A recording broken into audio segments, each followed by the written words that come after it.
let me let you know what some of the lawmakers in the House of Representatives are saying about the joint admissions and matriculations examination. The Southeast Caucus of the House of Representatives are now calling for the resignation of Professor Ishak Oloyede, who is the registrar of the Joint Admissions and Matriculation Board, over the technical glitch recorded in the 2025 Unified Tertiary Matriculation Examination. It also is now calling for the examination to be completely cancelled and a new date fixed for the exercise across the country.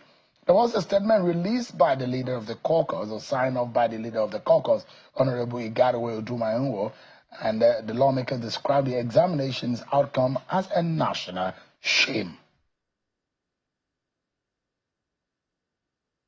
Of course, we'll be hearing explanations from the JAMB registrar as to what really happened. Let me remind you what Professor Ishak Oloyede said really happened, what caused the glitch, what is the error, and how he hoped to fix it. But don't forget that Professor Ishak Oloyede at that press conference was very emotional and was very apologetic about that error. Take a listen to him again. Let me remind you what he said. I understand that there are three powerful expressions which contain one word, two words, or three. They are please, thank you, and I'm sorry.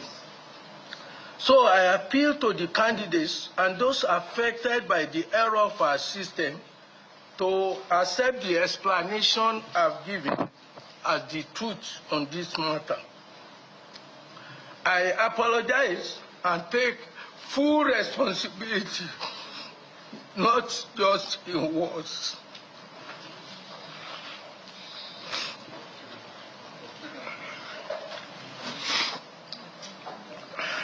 I want to say a big thank you to all of you, and may God bless us all. That was Professor Ishak Oloyede, the registrar of JAMB. But yesterday, the Deputy Speaker of the House of Representatives, Honorable Benjamin Kalu, is reacting to the technical glitch and the errors in the UTME, which affected about 380,000 candidates in Lagos and the Southeast. But he's making some proposition. Take a listen to the Deputy Speaker. Nigeria unfortunately lost a UTME candidate to suicide, consequentially triggered by the ensuing results of this technical glitch. I call for the following urgent actions. Number one, comprehensive review of all reports. JAMB must immediately review all available technical and independent reports, including those from third-party educational technology companies that have gathered candidate-level data to fully understand the scope and implication of the crisis. Only by triangulating internal findings with external audits can we ensure that no affected candidate is left behind. All right, then. Let's hear from Honorable Iduma Igadewe, who is the leader of the Southeast Caucus in the House of Representatives. They came out today in that press statement. It's live for us from Bayelsa. Thanks so much, Honorable, for joining us tonight. Before we go into the JAMB matter, let me ask you, you saw the Senate minority leader talking about the situation in your party and what is going on. Particularly, you belong to a caucus that is also seeing some kind of trouble because the secretaryship of your party, that seat is a contentious one, which is one of the issues that the party is facing. And that's the reason, one of the reasons why a lot of people believe that the party is in crisis. But the Bukola Saraki Reconciliation Committee, how far do you think that can go? Thank you very much. Sincerely speaking, I don't want to speak on what is happening in the People's Democratic Party. I have not been invited to any of their meetings, their caucus meetings, NEC meetings, whatever name called. So I can't be speaking to what I don't know much about. So just take it from me that I don't want to comment on what is going on in the People's Democratic Party, a party I joined in 1999 till date. I don't want to comment on what is happening there because I don't know what is happening there right now. I mean, is it not strange, Honorable, that you belong to a party that you don't know what is happening? Are you fed up with your party? Sure, it is what it is. Today, you can see what is happening in the party. Everybody is aware of what is happening across virtually all the branches of the party. In my state, there is crisis in the party. At the national level, it is not abating. We don't know whether it will abate tomorrow, but I don't have sufficient information as a member of the National Assembly to give to Nigerians about what is happening in the PDP. Whatever I say will be mere conjecture, which will not serve any purpose. So rather than go on a wild goose chase as to what is happening, what happened in the governor's meeting, or what is happening with the secretariat, the better thing to do is to ask those who are there, those who are playing one role or the other, the major stakeholders. There is hardly any member of the PDP in the National Assembly caucus, the much I know, who knows much about what is happening. So rather than make a guess, I will think that the best people to ask are those who are in the commanding heights of the party at the moment. So it's perhaps true that your party is in disarray. There can be no doubt about that, Mr. Sheo. It's all there for anybody to see. There's no point pretending about it. All is not well in the party. I remain a member of the People's Democratic Party till date. But that is not to say that any member of the party, especially those who are lucky like myself to hold one office or the other, nobody should say he's happy with what is happening in the party. I'm not. So where do you go from here? Are you one of those thinking of jumping ship to cross to maybe a calmer group, a calmer political party? Well, I remain very conscious of Section 68 of the Constitution, whatever the Supreme Court has interpreted of it. For now, I am still watching to see whether any good thing will come out of the People's Democratic Party. Otherwise, I know my rights as a citizen of this country. I know my rights under the 1999 Constitution in terms of freedom of association.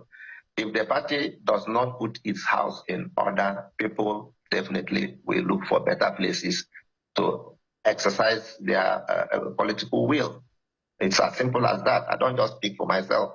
I know a whole lot of people may not continue to sit idly by and watch the party turn to shreds the way it clearly is being turned to shreds right now. Okay. The coalition matter. Senator Abamoro is saying that the PDP should lead the coalition. But does the PDP look like a party that is in good shape to lead any coalition? I said, I've not been in any meeting where the issue of coalition is being discussed. I am not in a position to know the temperature of the party, to know whether they are strong enough, whether they are well enough to enter into or lead a coalition discussion with any other political association. I am just not in a position to make any of these guesses. So let me take I think whatever. But Honorable, you probably may. Yeah, Honorable, honestly speaking, you're speaking to millions of Nigerians who are watching tonight. Do you think your party is ready for any contest ahead of 2027 in this kind of manner in which it is? Well, it may be too early to say. We are talking of an association of human beings. It's a dynamic environment where political engagements can be dynamic. It is possible they may put their house together tomorrow, and then 2027, they may be better organized than what they are today. So we can't, it may be too early to write off a political association because of what is happening to it at a particular time. It's dynamic, they can change, things can change tomorrow, and then the party could still be a formidable platform for people to ventilate whatever political ambitions they have, or to lead the country as they led this country for 16 solid years. So it may be too early to say that things are falling apart completely with the PDP. I'm not saying that, but I am saying what is obvious to Nigerians today, because whether you look into newspapers, look into television sets, it is either one problem or the other in one part of the country or the other. So it is fair to say that the party is having problems. But I will not say that the party will not be going to stand for an election in 2027. I'm not saying that at all. Mm. But this is not the main issue where I invited you. But this is equally very important, because without the PDP, you probably will not be in the House of Representatives. You've been there for several years. But the big question here is that it is also very important to look at oneself in the mirror, identify what the problem is, to be able to solve it. What exactly do you think the problem of the PDP is? Can you put your finger on it? Again, you'll be asking me to hazard a guess. It is possible there are internal problems, right, which is common with every other political association. Virtually every party in this country is having one internal problem or the other. It's also possible that the problems may come from beyond internal issues. So whatever the cause of the problems, the basic fact, the truth of the matter is that the party is going through a difficult patch for the moment. Whether they are able to put their house in order in the coming days is anybody's guess. I think frustrated you to the point that you are considering moving out of the party. Have you thought about it? Well, like I said, I'm also a lawyer. I keep looking at the Constitution, what Section 68 says. But like I said, whatever interpretation that has been given to that section is something that will still continue to guide whatever decision I take. But if the party is not a credible platform, and I still think I need to contest the election, definitely I'll look for a place where if I have a ticket, I'll know I have a ticket and I can contest the election. That is if I intend to still contest the election. So some of these things are speculative. But truth of the matter is that if the party has lost it in terms of internal cohesion, in terms of its appeal to the Nigerian people, which used to be its greatest strength, then it will be foolhardy for anybody to jump into a difficult train or a ship and say that you are taking a voyage, especially a political voyage. You don't want to take a ticket that will be mad with litigations and all that. So there are a whole lot of things any person who wants to contest the election should sit down and reflect on. That's the truth of it. Nobody can pretend about that. Yeah. So let's go to the statement you signed off on as a leader of the caucus in the Southeast, in the House of Representatives. Why are you asking for Professor Ishak Oloyede to be removed? So if you recall, you see that we were very restrained in taking a decision. The caucus reacts to what Professor Ishak told Nigerians on the 14th of May. On the 14th of May, he admitted to this, what we have described as a catastrophic institutional failure, where nearly 400 students who took exams in April were asked to come and retake and receive those exams. That's never happened in the history of this country, and I'm sure it came as a shock to Nigerians. People have said it was, like Ishak said, Professor Ishak said that it was a technical glitch. The chairman of the committee that oversights him said it was human error. Whatever caused what led to nearly 400 students to resit their exams is not the issue. The issue, as far as the Southeast Caucus is concerned, is what was the institutional response from JAMB? That was what concerned us. When he told Nigerians about what happened and was so emotional about it. Yes, mistakes can happen, but we waited to know what is JAMB going to do to remedy the situation. And what JAMB did was what prompted us to take a stand on the matter. JAMB came out 2 days after that same day or the next day to announce that students will have to go back to classrooms 2 days after, 48 hours after, to resit those same examinations. Now, those examinations were conducted on the 16th, and reports started coming out from most parts of the Southeast, especially because we are representatives of the Southeast. And if you listen to our press statement, we basically limited ourselves to what happened in the Southeast. We all got reports from our various constituencies. A lot of students could not make it to the examination halls. So a lot of people could not sit for those exams, those receipt exams. And that was our major concern. So JAMB cannot, just after 2 days, set another set of exams. You haven't even told Nigerians that you have corrected whatever led to the initial problem. People are calling for investigation. People are calling for examination of what happened. And then you have set those exams right immediately again. And students are unable to have access. So it's either they will go and they will hear it's not going to be in this center again, it's going to be in the other center. A whole lot of people couldn't take those exams.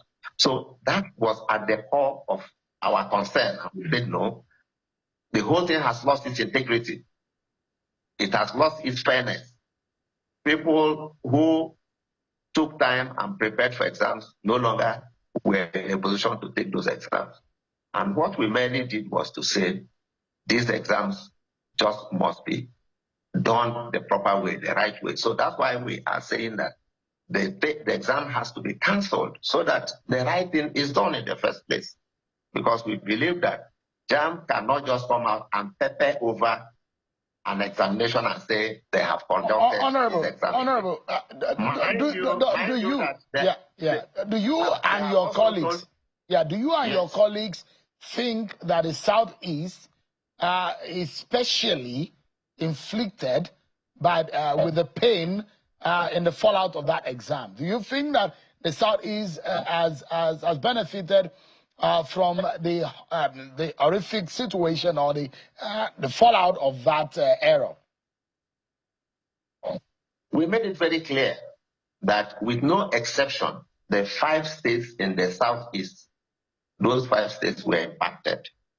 The bulk of more than 80% of these nearly 379,000 students, nearly 80% or 90% are from the Southeast.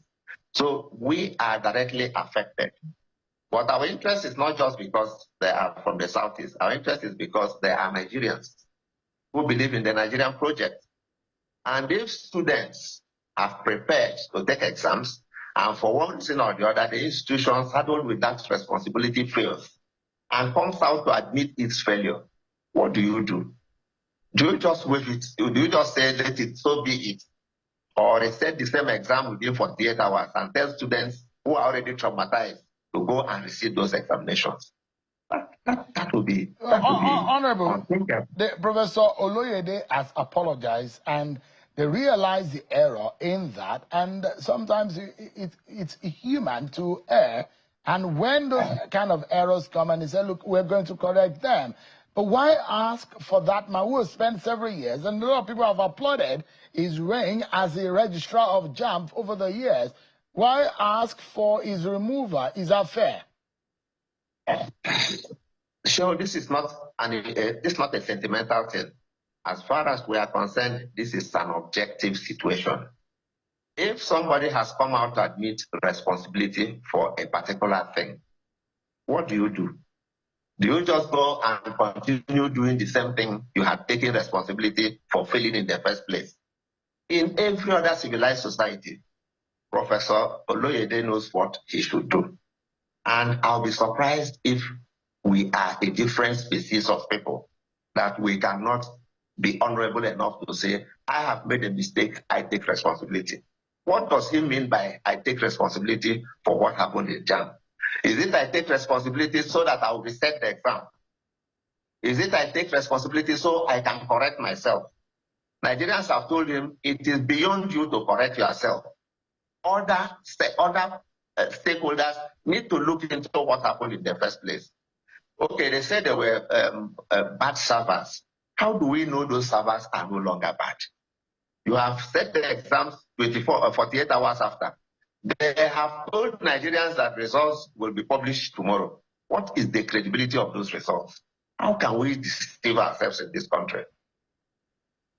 You have made nearly 400 families desperate, very unhappy, traumatized.